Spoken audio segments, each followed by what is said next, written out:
So we want to explain to you what we mean. You were source energy before you came into this physical body. And a part of you is focused here in this physical body, but a larger part of you is still non-physically focused.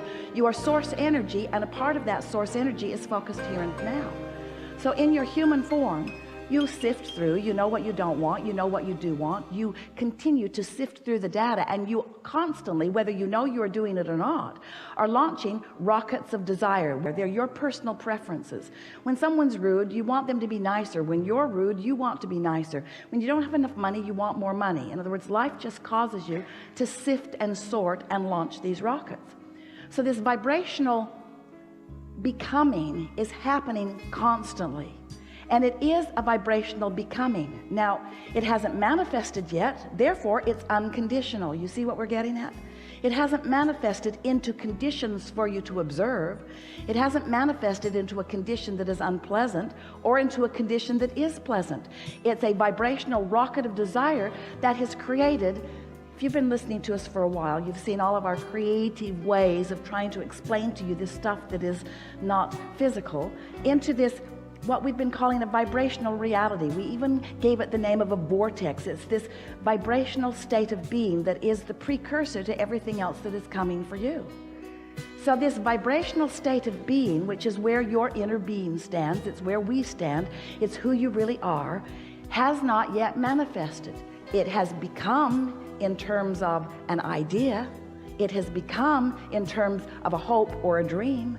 There's enough in your vortex to keep you busy for 20 or 30 lifetimes. In other words, it is the beginning of that which you are. And you know that vortex existed before you were even born into your physical body, because there was a projection of intention from non-physical. There was a vibrational reality that had so much to do about you before you were even born into this physical body. Do you see what we're getting at?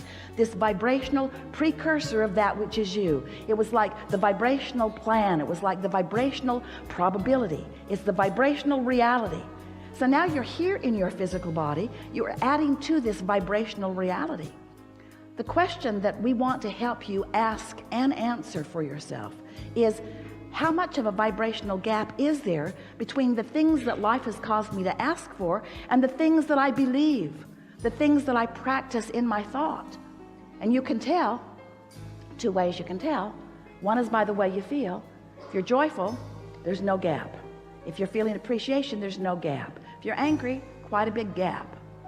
That's one way. You can tell by the emotions that you feel. But the other way is you can tell by how things are manifesting. Because when who you are and what you want and what you think on a regular basis are in the same vibrational frequency, it's manifesting all around you. Others can see it and hear it and smell it and taste it and touch it too. It is a reality. It is a what is. It is a manifestation. You want to call it reality. It is real in the sense that others see it too. But we so want you to understand that before there is a reality, the way you want to call it reality, there is a vibrational reality. And that vibrational reality is filled with all that you have become and are becoming. And you have the ability, if you understand what we're talking about here, to close that gap and have what you want. We're telling you, just get in the vortex, get in the vortex. That's where everything you want is. And we would say to you, everything you want is in there. Everything that you want. Your lover is there. Your lovers are there. All of the money that you want is there. That new car that you want is there. Everything that you want is there. Everything that you want, everything that you have become in terms of desire is there. And then you begin saying things to us like, well, okay, I accept that there is a reality. You wave Esther's arm around and you look at something that we can't see, and you tell us that everything that we want is in there. So just tell me, Abraham, how do I get my money out of the vortex and into the bank? How do I turn this airy-fairy vibrational reality into reality that I can see and hear and smell and taste and touch? I want to drive it, and I want to sleep with it, and I want to spend it. I want the tangible manifestation. I want real life manifestation.